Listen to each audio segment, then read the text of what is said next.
it was the creator, it was infinity, it was everything. It was so many things that I don't know how to describe. It's like it was um it, it was music and laughter and love and joy and peace and geometry and mathematics, and it was like the creation happening in the eternal present moment. So it was like you're experiencing it's like I don't it's like it's outside of time, so it's hard to put this into words, but it's like you're experiencing creation happening.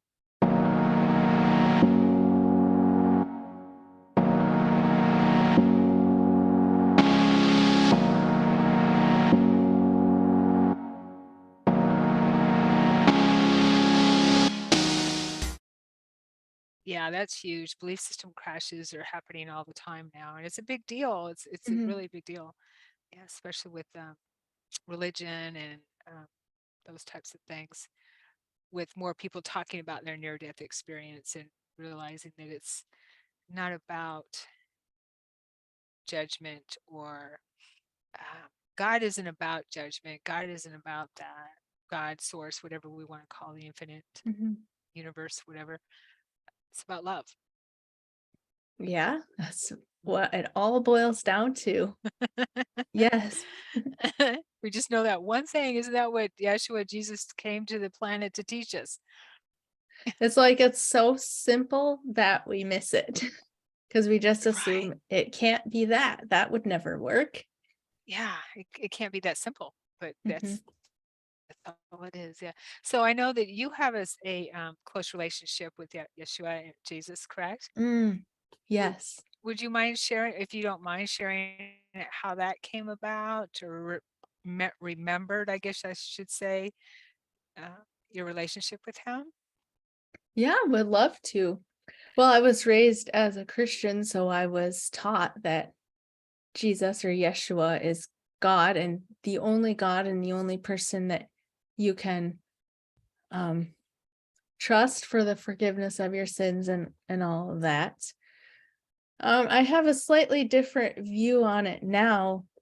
I do I do still consider Jesus to be my greatest teacher, my guide, my I consider myself to be a disciple of Jesus. I do actually still believe that he is divine. I believe everything is divine though, and I believe that he is a more clear manifestation for the rest of us to follow. Um, I do have a pre-birth memory that concerns Jesus. I remember being in a nursery type place.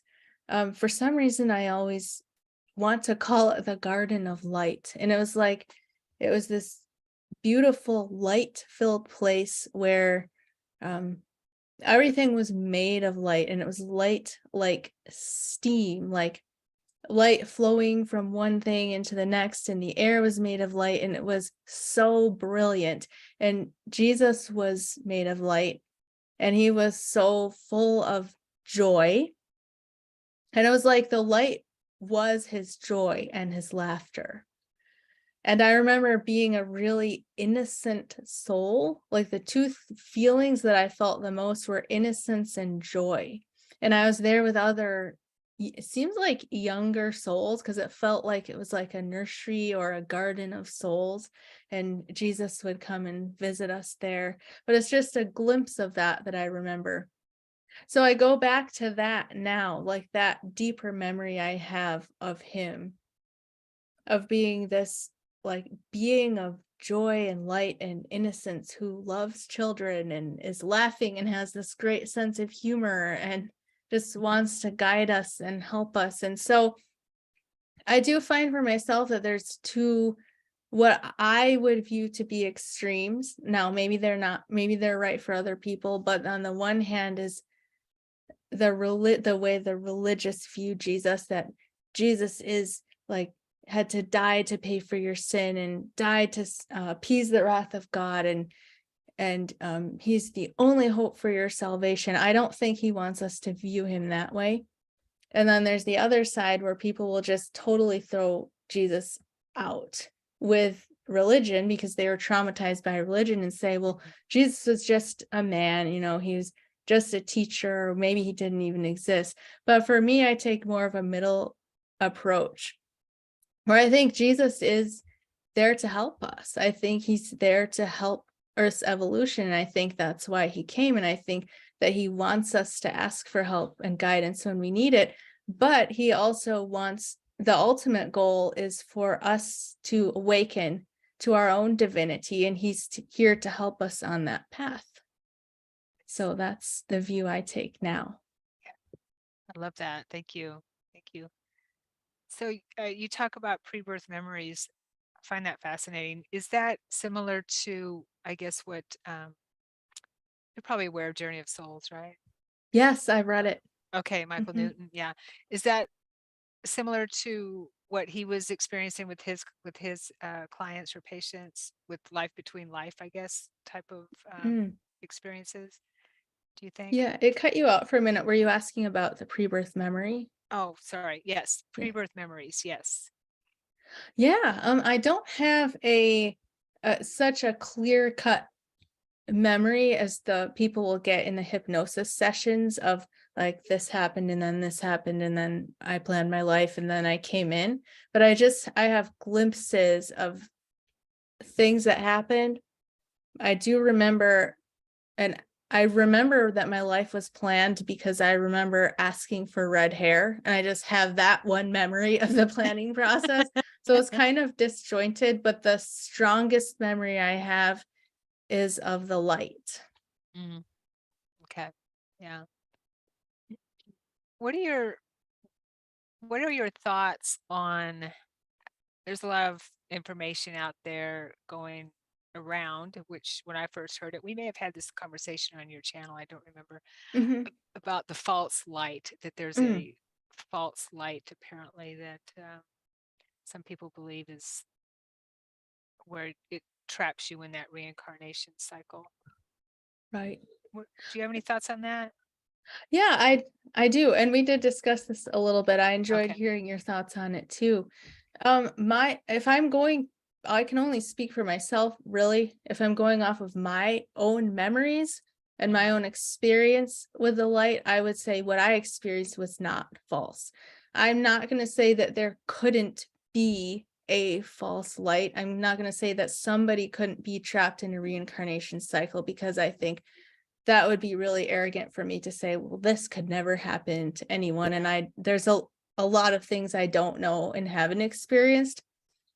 But for speaking for myself, what I experienced was not false. And the way I can say that with such confidence is because they describe this false light as if it's luring people in with feelings of love and peace, and then um somehow convincing them or deceiving them into going and living another life. And what I experienced was so far beyond just a feeling of love. And it this is where it gets really hard because I can't put it into words, and I need to be able to explain what I'm saying. But the entire afterlife is made of love. It's not like there's just this light that tricks you.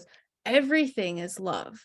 And what I experienced was more than just a light and a feeling of love. It was the creator. It was infinity. It was everything. It was so many things that I don't know how to describe. It's like it was um it, it was music and laughter and love and joy and peace and geometry and mathematics, and it was like the creation happening in the eternal present moment. So it was like you're experiencing it's like I don't it's like it's outside of time, so it's hard to put this into words, but it's like you're experiencing creation happening, and the creation is a song of love. And if you could put it into words, it would be, we are love and everything is love. come experience love with us. And this is eternally happening. And you're in this moment and it's happening all around you. And I don't know, it's just hard to describe it, but it was not even like they were trying to get me to incarnate. I was just experiencing this. So what I can say is if there is a false light and if there is a reincarnation trap, it's a small part of something that is so much bigger.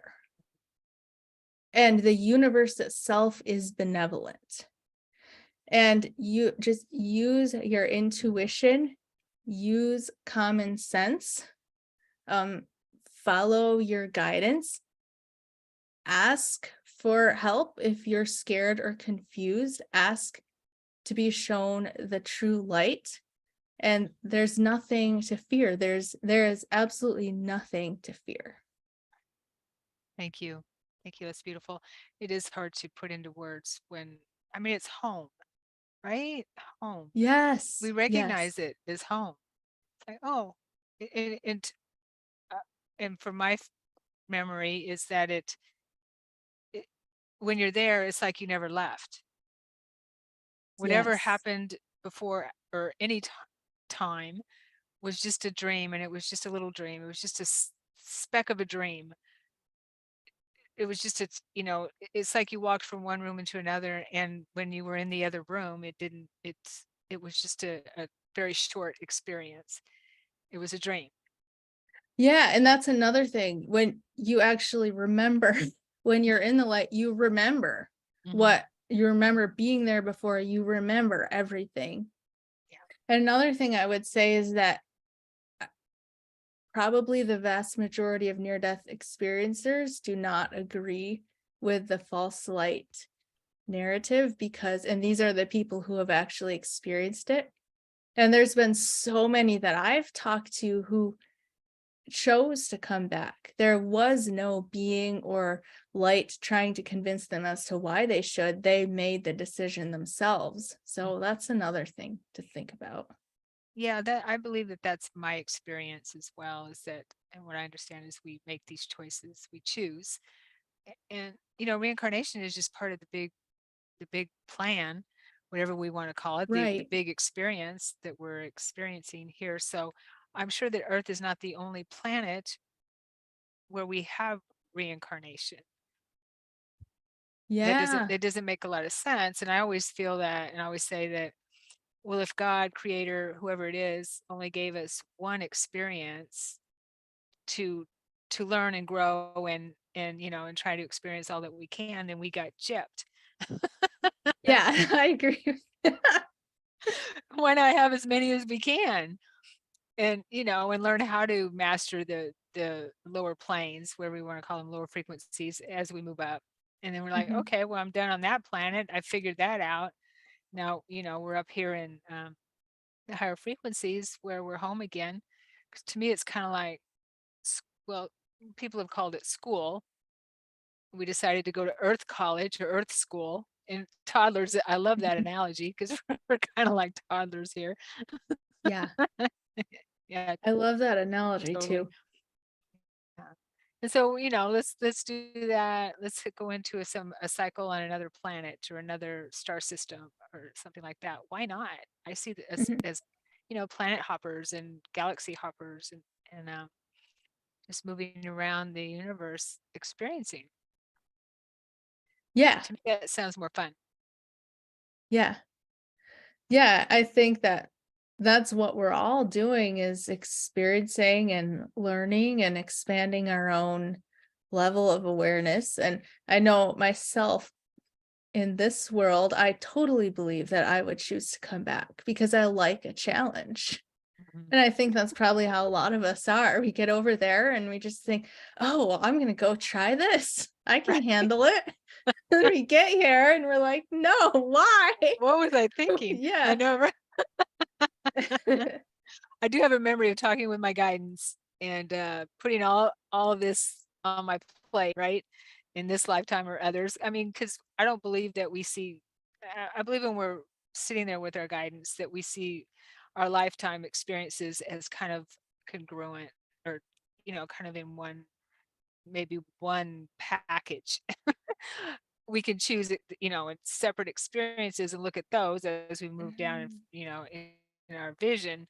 But, I believe that we have themes and things like that. And so as I'm conferring with my guidance and putting a bunch of experiences and challenges on my plate, and they're like, "Are you sure? You sure about that? Yeah, yeah, yeah. Pile it on. Come on, pile it on." Like going to this buffet, but like you put all this food on your plate. And you're like, oh, what was I thinking? Right? That's a good way to We told describe you. We told you. it. And then you're like, "Help, help, tell me what to do." At least I I know. have. Why'd you let me? No, nope, you have to figure this out. Yeah, we'll leave you breadcrumbs, but no, you chose it. We tried to warn you, right? Yeah, I could totally see myself doing that, like you said too, right? Enjoy Mhm. challenges. The more it seems like the more the better. But Yeah. that's kind of the human condition, isn't it? Yeah, yeah, totally. We're not growing if we don't have a challenge, if we're not striving and we're not, That's true. yeah, Yeah. working to work something out, and Mm, learning and growing. That's part of the beautiful part of humanity. mm.